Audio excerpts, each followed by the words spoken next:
it's off to the gym with Coach Eric Miller. Then a tasty flounder recipe when we return.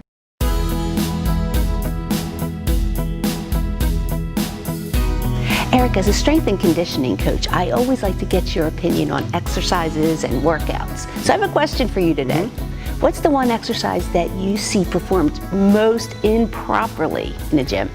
There's a few, but one that really sticks out to me is the bench press. It's the exercise everybody knows, but very few people do it the right way. That's one that I thought you were going to say. Right, so let's talk about it. Yes, please. All right, very good. So the first thing that we want to do is, number one, we want to be safe. We want to have safety. So there's a few safety points that I always bring up with my clients when we first start training. The first one is, when you grab the bar, we're going to put our thumbs around the bar. You see a lot of people sometimes bench with a thumbless grip. And it's real easy for the bar to slide off your palms.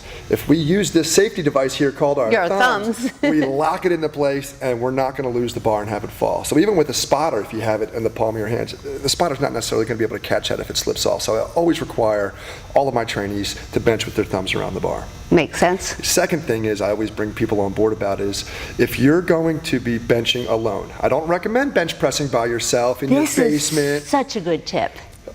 But if you do bench alone, never use clips. If you have a spotter, use clips. Great. If you don't have a spotter, you're benching alone, never use clamps to keep the weights on the bar. Why? Because if you fail a rep, you can real easily just tilt to the side and the weights will fall off one side, and then of course you'll have the reaction coming off the other side, but it won't pin you. You're safe. It won't pin you against the bench. So much sense. Yeah, most people don't think about that.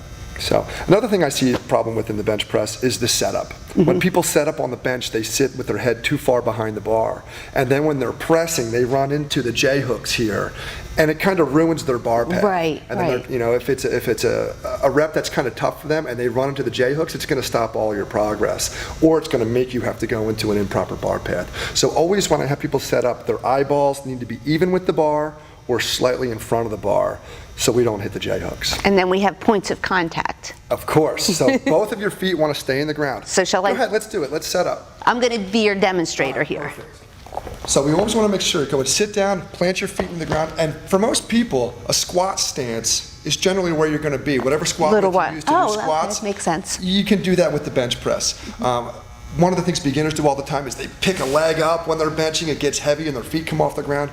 Or trying to stabilize. Yeah, I mean that comes with practice and coordination, but the feet have to stay down, and if you become really advanced at the bench press, you learn actually how to push from your feet, lock yourself into the bench to anchor in tight, and be able to drive through those hard bench presses. So feet flat, butt stays on the down. bench too. You see a lot of people popping their butt up off the bench. We want to keep that locked into the bench.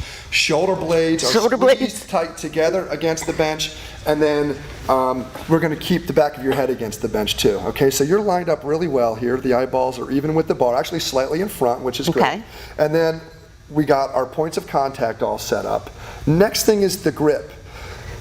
Some people grip too close. I mean, if you're doing a close grip bench press, that's one thing. Right, hit the triceps, right? Yeah, the elbows stay real tight to the sides. But a real bench press where you're trying to get the most weights you can, you're going to have to get a grip where your forearms are perpendicular to the floor. They're straight up and down when the bar is on your body. So come all the way down, touch, and as you can see, your forearms are straight up and down here. You have a good grip width, and push it back up to the top. Okay? And then I love this one.